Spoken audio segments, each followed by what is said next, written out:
우리가 익숙하게 살아가던 지구와 모든 규칙에서 벗어나 광활한 우주 속에 홀로 남겨진 우주비행사는 그 고요한 공간에서 과연 무엇을 마주하게 되는 걸까요? 여러분, 안녕하세요.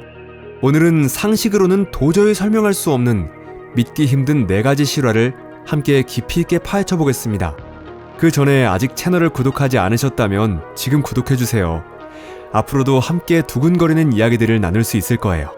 국제우주정거장 아래에서 목격된 정체불명의 빛, 구소련의 우주정거장 미르 근처에서 기묘한 춤을 추던 미확인 비행체, 미래의 우주개척자들이 찬란한 영광을 거머쥐기 훨씬 전 그들과 조우했던 하늘을 나는 원반, 그리고 달을 정복한 영웅의 영혼을 완전히 바꾸어 놓은 심오한 영적 체험까지 직접 그 장면을 목격한 이들이 전하는 생생한 증언은 여러분이 알고 있던 우주에 대한 생각과 인간의 한계에 대한 관점을 완전히 뒤바꿔 놓을지도 모릅니다.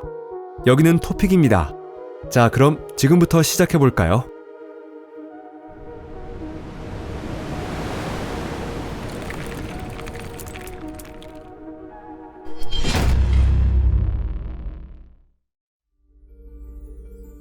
지구 위에 나타난 빛. 2005년 나사의 우주비행사이자 제10차 국제우주정거장 임무의 사령관이었던 리로이 차오는 동료 비행 엔지니어와 함께 우주 유영을 진행 중이었습니다. 지구에서 약 400km 떨어진 고도에서 그들은 우주정거장 외부에서 평소처럼 정비 작업을 수행하고 있었죠.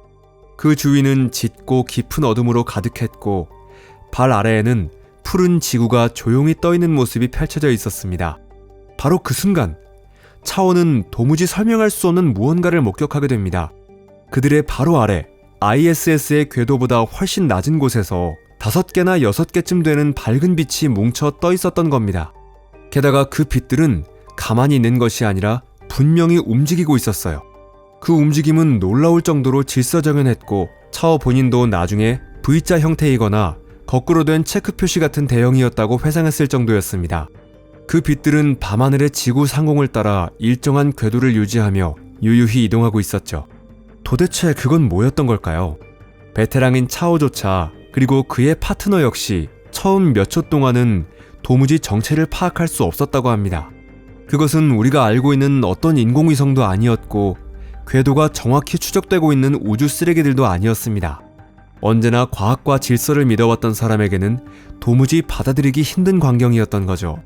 정체불명의 빛을 뚫어지게 바라보며 그 본질을 이해하려 애쓰던 그 팽팽한 긴장의 몇 분을 상상해보세요. 지구로 귀환한 후 차오는 그때의 관측 기록을 하나하나 되짚으며 자신이 생각하는 가장 현실적인 해석을 내놓았습니다. 그의 결론은 이렇습니다. 그 빛은 밤바다에서 조업 중이던 대형 어선이나 어선단이 비추던 불빛일 가능성이 있다는 겁니다. 특정한 대기 조건이 맞물릴 경우 일렬로 늘어선 강력한 탐조 등의 불빛이 우주에서 보면 그렇게 기묘한 형태로 보일 수도 있다는 거죠. 이 어선설이 현재로선 가장 합리적인 설명으로 받아들여지고 있지만 그 미지와의 조우 순간은 여전히 우주비행사의 가슴속에 지워지지 않는 기억으로 남아있습니다. 만약 그게 정말 지구 위의 선박에서 나온 불빛이 아니었다면 어떨까요? 혹시나 질서정연한 편대를 이루고 움직이던 그 빛들이 우리가 전혀 모르는 우주의 심연에서 다가온 완전한 새로운 현상이었던 건 아닐까요? 그 해답은 어쩌면 지금 이 순간에도 밤하늘의 지구 상공 어딘가에서 희미하게 반짝이고 있을지도 모릅니다. 미르 부근에서 회전하던 물체. 1991년 구소련의 우주정거장 미르에는 우주비행사 무사 마나로프가 임무를 수행하고 있었습니다. 그는 이미 2번째 장기 체류 중이었고 궤도 위에서 일어나는 대부분의 현상에 대해 충분한 지식과 경험을 갖춘 베테랑이었죠. 어느 날 마나로프는 우주선 소유주의 도킹 또는 분리작업 중으로 보이는 장면을 촬영하고 있었습니다. 그저 일상적인 작업처럼 보이던 그 순간 카메라에 갑작스럽게 정체불명의 물체가 포착된 겁니다. 그 물체는 너무도 이질적이고 이상해서 단번에 마나로프의 시선을 사로잡았습니다. 소유주나 정거장의 본체에서 분리된 것으로 보이는 그 물체는 작고도 상당히 밝은 빛을 띠고 있었습니다. 하지만 그것은 단순한 파편이나 얼어붙은 조각처럼 무기력하게 떠다니는 게 아니었습니다. 오히려 그 물체는 천천히 그리고 분명한 방향을 향해 거리를 벌리기 시작했던 거죠. 더욱 놀라운 건 그 움직임이 매우 복잡했고 분명하게 중심축을 기준으로 회전하면서 나선형 궤도를 그리고 있었다는 사실입니다. 무엇보다도 이 현상은 비디오 카메라에 또렷하게 기록되었습니다. 그 소중한 영상 속에는 마나로프 본인의 목소리도 생생하게 담겨 있습니다. 놀라움을 감추지 못한 그는 이건 도대체 뭐지라는 말을 반복하며 혼란스러운 상태로 그 순간을 생중계하듯 설명하고 있었죠. 그는 이렇게 강조합니다. 이건 우주 쓰레기가 아니야. 형태가 너무 뚜렷해. 정말 흥미로워. 그의 말투와 전문가다운 반응을 보면 그에게 있어 이건 분명히 보통이 아닌 특이한 사건이었던 겁니다. 이 영상은 당연히 큰 주목을 받았고 다양한 분석 대상이 되었습니다. 전문가들은 이에 대해 몇 가지 합리적인 가설을 내놓았죠. 가장 일반적인 설명은 매우 가벼운 작은 파편이었을 가능성입니다. 예를 들면 단열재 조각이나 얇은 금속 필름 일부였을 수 있다는 거죠. 정거장 본체에서 떨어질 때 무중력 상태에 놓인 그런 파편들이 회전 운동의 초기 충격을 받는 일은 충분히 일어날 수 있습니다. 이후에 복잡한 움직임은 또 다른 요소가 작용했을 수도 있죠. 예를 들어 그 물체 자체에서 소량의 잔여가스가 방출되면서 아주 미세한 추진력을 만들어냈을 가능성도 있고요. 또는 태양광의 영향이나 우주 공간에서 작용하는 아주 약한 힘이 그 원인이었을 수도 있습니다. 궤도 위의 자유낙하 상태에서는 그런 미세한 힘조차도 기묘한 궤도 변화를 일으킬 수 있기 때문입니다. 그렇다 하더라도 이런 합리적인 가설들이 존재하는 한편 실제로 그 장면을 목격한 노련한 우주비행사의 발언과 놀라움은 여전히 많은 이들에게 의문을 던지고 있습니다. 마나로프는 그 물체가 형태가 명확했고 보통의 우주 쓰레기와는 다른 움직임을 보였다는 점을 분명히 지적하고 있습니다. 과연 그것은 우연히 마주친 매우 인상적인 작은 파편의 움직임에 불과했던 걸까요? 아니면 우주비행사의 카메라가 우리가 전혀 이해하지 못하는 성질도 움직임도 아직까지 밝혀지지 않은 무언가를 포착했던 걸까요?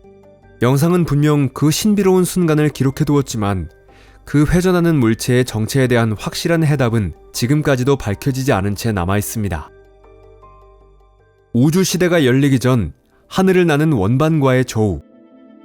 도널드 딕 슬레이튼이라는 이름은 미국 우주개발 역사에서 결코 빠질 수 없는 인물입니다.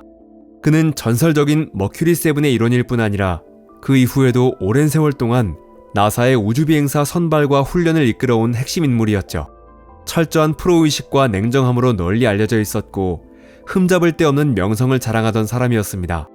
그런데 그가 우주의 길로 들어서기 훨씬 전 1951년 공군 시험비행사로 근무하던 시절에 인생을 통틀어 절대 잊을 수 없는 기묘한 현상을 목격하게 됩니다. 이 사건에 대해서 슬레이튼은 평생 여러 차례에 걸쳐 직접 입을 열어 이야기했습니다. 그날은 미네소타주 상공에서 진행된 시험비행 도중이었습니다. 당시 슬레이튼은 전투기를 조종 중이었고 날씨는 맑았으며 시야도 매우 깨끗한 상태였죠. 그때 하늘에 정체를 알 수 없는 이상한 물체가 떠있는 것이 그의 눈에 들어왔습니다. 그의 일관되고도 정밀한 묘사에 따르면 그 물체는 회색빛을 띠고 있었고 원반 형태를 한 비행체였습니다. 그 형태는 당시 이미 세간의 화제가 되기 시작했던 하늘을 나는 접시를 떠올리게 했습니다. 예리한 시력을 지녔고 항공기 식별에 능했던 슬레이튼은 그 지름이 약 3피트, 즉 대략 1m 정도였다고 추정했습니다. 그런데 그 비행체는 아주 이상한 움직임을 보였는데 처음에는 일정한 고도를 유지하며 정지해 있었던 겁니다. 그리고 다음 순간 마치 당시의 과학기술로는 도저히 구현할 수 없는 동력을 과시하듯 엄청난 속도로 수직 상승했고 단 몇 초 만에 시야에서 완전히 사라졌습니다. 날마다 최첨단 항공기를 다루고 있었고 그 성능을 누구보다 잘 알고 있던 슬레이튼에게는 그것이 미국제도 타국제도 아님이 명백했습니다. 게다가 그것은 기상 관측 장비도 아니었고 알려진 대기 현상이나 자연 현상과도 전혀 무관했습니다.